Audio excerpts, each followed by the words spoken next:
সাড়া পেয়েছেন? অ্যাকচুয়ালি আমাদের ইফতারটা এটা আমাদের সমিতির মেম্বারদেরকে করানোর এটা আমাদের একটা দায়িত্ব। আমরা তো প্রতি মাসে 30 দিনই আমরা সমিতিতে আমরা ইফতারি করতেছি। সেক্ষেত্রে একটা ইফতারি প্রোগ্রাম করলাম, এটা একটা মিলন মেলার মতো। অ্যাকচুয়ালি লাস্ট 3 ইয়ার্স ধরে আমরা ওইভাবে কোনো মিলন মেলা হয় নাই। সেক্ষেত্রে চিন্তা করলাম যে একটা পিকনিক করব। হুট করে রোজা চলে আসছে, আমাদের পিকনিকটা আমরা ওইভাবে করতে পারি নাই।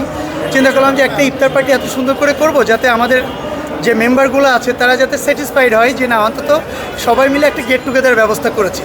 সেই সুবাদে আমরা প্ল্যান করলাম যে আমরা সুন্দর একটা গেট টুগেদার উইথ আমাদের যে ইফতার পার্টি সাথে দোয়া মাহফিলের একটা আয়োজন করব।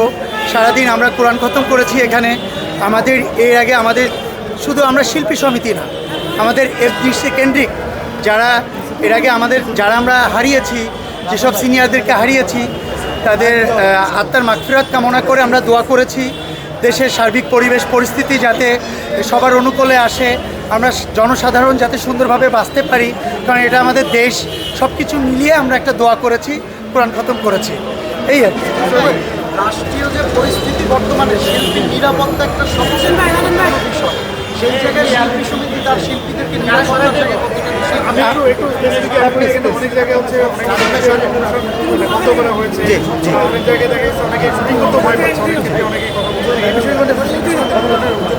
না না না না আমরা উদ্যোগ অলরেডি নিয়েছি, কিন্তু আমরা অলরেডি আমাদের যে আপনার তথ্য উপদেষ্টা যিনি আছেন ওনার নলেজে দিয়েছি, আইন শৃঙ্খলা বাহিনী যারা আছেন ওনাদের নলেজে দিয়েছি।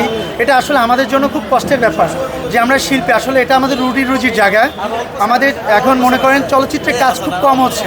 সেক্ষেত্রে একজন সেলিব্রিটিকে নিয়ে যখন আমরা কোনো শপ বা কোনো প্রোগ্রামে যখন আমরা অ্যাটেন্ড করছি, সেখানে গিয়ে অনেক ধরনের বাধা বিপত্তি হচ্ছে আর কি। এটা আমাদের খুব কষ্টের ব্যাপার যে আমার নিজের জন্মভূমি, নিজের দেশে থেকে আমাদের ভালো কাজগুলোতেও আমাদের বাধার সম্মুখীন হতে হচ্ছে। আর আমরা সিকিউরিটির বিষয় সেটা হচ্ছে যে আমরা জি4এস এবং বিভিন্ন সিকিউরিটি কোম্পানি থেকে আজকে আমরা সিকিউরিটি নিয়ে এসেছি। আমাদের যাতে আজকে প্রোগ্রামটা যাতে সুন্দরভাবে হয়, লোকাল প্রশাসনকে জানানো আছে, লোকাল র্যাব যে আছে অফিস আছে ওখানে আমাদের জানানো আছে।